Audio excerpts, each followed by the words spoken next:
Hello, my loves. Welcome back to my channel. I'm Jun. I'm so glad to have all of you guys back. The very first 成语 I want to share with you guys is 专心致志. And for those who have no idea what 成语 is, I already put it over here and you can check it out. So let's now look at 专心致志.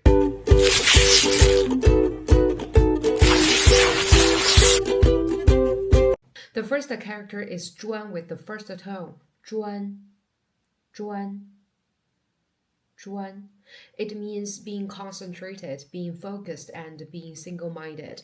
It reflects a state of non-chaos, concentrating all your energy just on one thing. And the second character, 心, still with the first tone, 心. It means one's heart, but here it means one person's thoughts and ideas. And the third character is with the first tone, 志.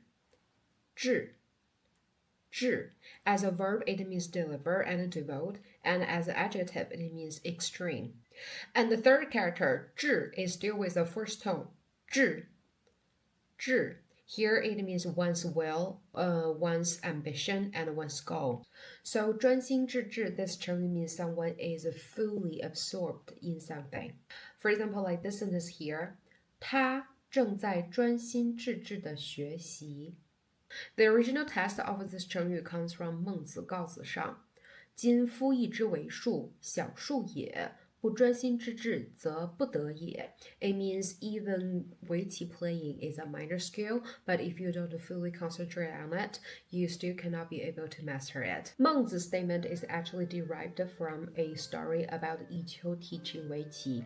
弈秋 was a very famous 围棋 master during Warring States period and is regarded as the ancestor of 围棋.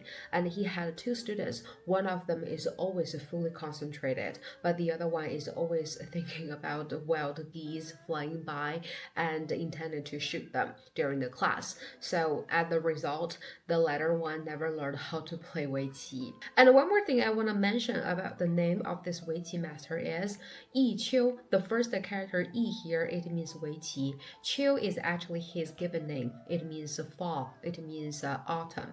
This is actually very common naming convention in ancient times that the people always combine their occupation or area of expertise with their personal name. So 弈秋. Okay, so one more time about our 成语 today. 专心致志. 专心致志. Okay, so no matter what you do or what you learn, I hope you can be 专心致志 to make it happen. Alright, so this is everything for today's video. I'll see you guys next time. Bye!